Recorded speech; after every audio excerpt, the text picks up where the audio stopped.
Assalamualaikum warahmatullahi wabarakatuh. It's been a while ya guys ya. Gua nggak bikin video di YouTube karena agak sibuk ya. Kemarin video gua yang masalah cara mengirim uang dari Amerika Indonesia itu banyak banget orang DM. Kapan bikin video lagi? Dan sekarang gua pengen bikin podcast ya. Jadi gua di sini lagi pengen bikin podcast dan gua nggak sendiri. Hari ini gua ditemenin salah satu crew member yang jarang banget guys. Biasanya kalau dari Jawa atau dari Bali semuanya banyak ya. Nah ini salah satu crew member berasal dari Papua. Dulunya beliau adalah seorang peternak babi sukses. Entah kenapa dia banting setir ke bekerja di kapal pesiar.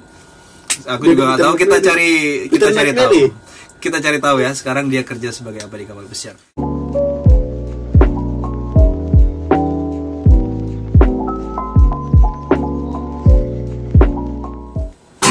Alright guys, tanpa lama-lama lagi kita panggil Bang Edo.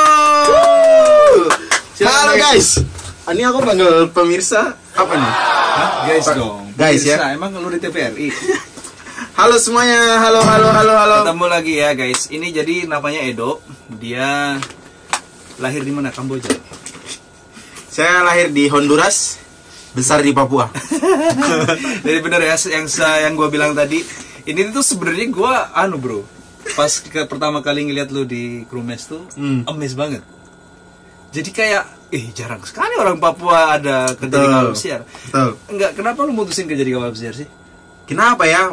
Karena jiwa aku aja sih yang memanggil. Jadi kayak passionnya memang berlayar gitu. Tapi sebelumnya, jadi sekedar informasi nih guys ya. Jadi dia ini di Royal Caribbean tuh kontrak kedua, betul ya? Betul, kontrak kedua. Jadi sebelumnya dia di kapal Karnival. Salah, kapal perang. Kapal berburu babi. Jadi begitu guys. Jadi kita gak akan lama-lama, kita akan bikin ini episode ya. Jadi per episode. Jadi jangan lupa bagi teman-teman subscribe di Dimas Story. Lo ada channel nggak? Ada. Apa? Mamai. King. Mamai channel. Pace Koteka. Enggak. Di King Edward 88. Waduh. King Cobra 88. Enggak, King Edward 88. King Edward 88. Oke. Kita bahas yang paling banyak orang pengen ini ya. Jadi di podcast ini itu kita nggak akan nutupin bro. Nggak kayak sebagian orang yang kayaknya yang diumbar-umbar tuh yang happy aja. Betul. Kita akan bahas secara detail seperti apa sih hidup kapal pesiar. Oke, pertanyaan pertama yang simple adalah enak nggak kerja di kapal pesiar? Buat saya pribadi enak. Dari sisi mananya enak? Enak pertama dari gaji dulu. Pertama gaji ya. Terus kedua saya bisa jalan-jalan keliling-keliling dunia lah khususnya. Bisa pergi satu negara terus berlayar lagi singgah di satu negara.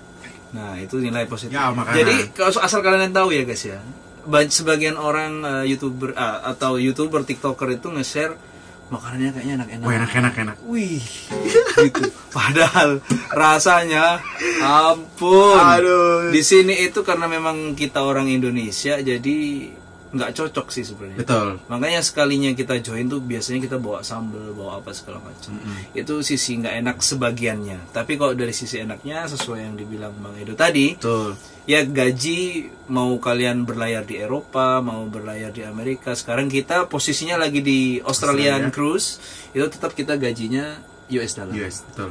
Ya, orang tanya tuh apa? Susah nggak sih kerja di kapal pesiar gitu? Susah nggak sih? Segini Jo, masalahnya kan kau dari Papua gitu. Iya betul. Ada agensi bisa sharing nggak sama teman-teman? Oh iya, jadi gini teman-teman, saya ini SD-nya sempat di Jawa, terus SMP sama SMA saya di Papua.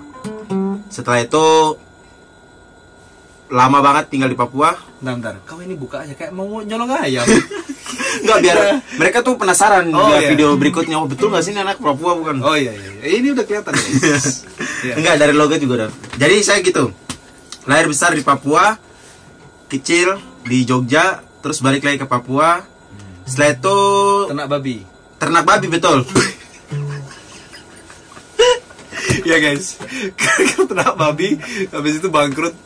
Enggak, kenapa lu bisa lari ke kapal pesiar? Ini kita udah bicaranya mutar-mutar ya? Enggak apa-apa. Tadi pertanyaannya apa ya kau bilang? Tadi kan yang kedua enak kan enak. Iya. Nah, sekarang pertanyaan kedua yang paling sering ditanyain itu gimana caranya bisa kapal pesiar. Gitu ya? Iya, pokoknya intinya saya merantau dari Papua, Sorong setelah lulus kuliah. Lulus SMA, saya merantau ke Jawa. Saya kuliah ambil diploma 1. Perhotelan waktu itu. Perhotelan, betul. Tapi pas lu ngambil Sebetulnya salah jurusan. kok bisa? Saya kan mau masuknya pariwisata, jadi pemikiran saya pariwisata tuh kerja mungkin nanti di pariwisata lah. Ini malah jatuhnya di hotel. Jadi tour guide maksudnya. Ya, kayak gitulah.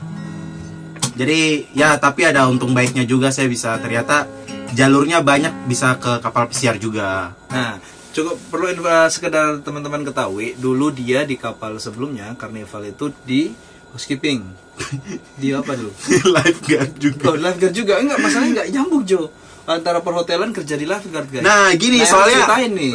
Ya, jadi saya punya basic itu memang housekeeping juga ada.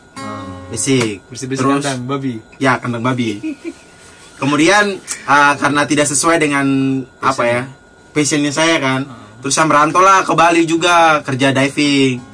Setelah itu di Carnival buka lowongan lifeguard. Kemudian saya apply ke Carnival, tembus guys. Nah, jadi begitu.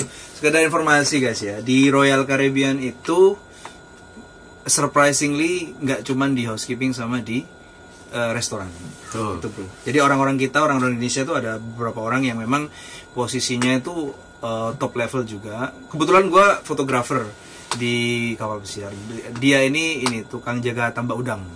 Betul. Alias lele. Kalau kan makan di pecel lele. Pecel lele ya? Iya, pecel lele. Beliau ini kerjanya lifeguard. Nah, jadi memang secara tidak langsung kita harus punya background perhotelan. Betul, Harus itu wajib. Betul. Kecuali fotografer, Jo. Nah, fotografer ini sekedar informasi bagi kalian, nggak perlu perhotelan, guys. Fotografer itu asal kalian tahu motret, tahu cara atur speed, ISO, focal length, that's it. Gampang, Jo, sekarang. Dan kontraknya lebih pendek sebenarnya. 6 bulan. Sama kayak lifeguard juga. Tapi kalau lifeguard guys, gue sering dapetnya tuh 6 bulan 3 minggu, Jo. Waduh. 6 bulan 2 minggu kadang gitu. Nggak pernah gue dapet 6 bulan pas. Kalau fotografer tuh dapat 6 bulan pas. Nah, jadi kalau kalian gimana caranya, ya hampir garis besarnya kalau kalian menuju ke arah housekeeping atau ke restoran, harus punya basic perhotelan. Perhotelan wajib. Dan yang kedua, kalau di Royal Caribbean itu English is a must ya. English tuh harus, kalian harus bisa bicara bahasa Inggris sih, karena kalau kalian berangkat dari housekeeping atau restoran, kalian tuh frontliner, betul nggak? Atau front desk, bukan, front apa sih? Front of the house, front of the house guys. Jadi kalian berinteraksi dengan tamu dan bahasa Inggrisnya harus bagus. Yang penting pede juga sih, pede aja lah. Datang gitu kan, ada tamu nanya, tahu nggak windjammer di mana? Oh, di sana, Bu. Nggak taunya windjammernya di sana. Itulah orang Indonesia, guys. Ya, pede dulu. Aku datengin nggak? Pede itu menjual, guys. Aku udah ya. Dia nanya apa, Bro? Windjammer, gua suruh kesana. Loh, di sana. Itu kenyataan dalam kapal. Sabar, windjammer itu apa? Windjammer itu tempat tamu tempat guest atau tamu kita makan ya. Sekedar info, disclaimer. Oke, yang ketiga, fasilitas apa aja sih yang ada di kapal pesiar? Nanti aku tampilin footage-nya ya. Yang pertama, ini aku harus bilang, ada crew game. Nah, di crew game itu ada PS5, ada kita punya dingdong baru. Iya, ada dingdong baru. Aku baru lihat kemarin. Kau belum nggak pernah coba ya? Kayak kemarin baru 2 hari lalu aku kesana. Ntar aku kesana nih main PS, mau hiburan sedikit. Di situ ada PlayStation 5, PlayStation 4. Kalau crew game ada biliar. Ada biliar juga. Ada biliar. Apa tuh yang main soccer table? Iya, betul, soccer table. Kalau untuk hiburan kita nggak kekurangan sih ya. Kekurangan. Cuman kekurangan kasih sayang. Karena jauh terdekat ya. Itu saja sih permasalahannya. Terus apalagi sih yang harus kita ini ya dalam episode pertama ini. Jadi gitu kurang lebih random, kita agak random sebenarnya guys ya. Karena kita mendadak. Ya, podcast jam 1 pagi di Indonesia, Jo. Ini kita lagi cruising mau ke New Zealand, tepatnya ke Bay of Islands. Jangan lupa support channel ini terus, subscribe, comment, and share. Kita akan banyak podcast tentang kapal pesiar.